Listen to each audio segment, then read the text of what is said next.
Hi everyone. Third fundamental physical quantity is time.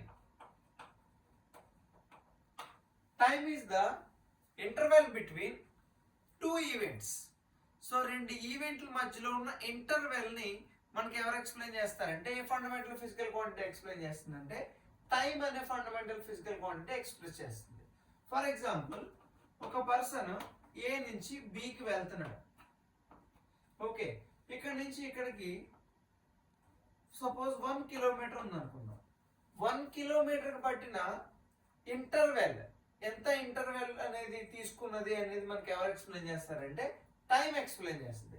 For example తను 1 kilometre వెళ్ళడానికి 1 hour తీసుకున్నాడు అని మనం ఎలా చెప్తామంటే టైంని బేస్ చేసుకుని చెప్తాం. This is the time. So ఇది ఏం చెప్తుంది మనకి? Interval between on going event are interval between 2 points అనేది మనకి ఎవరు ఎక్స్ప్లెయిన్ చేస్తారంటే టైం ఎక్స్ప్లెయిన్ చేస్తుంది. యూనిట్స్ ఎస్ఐ యూనిట్స్కి వచ్చేసరికి సెకండ్స్.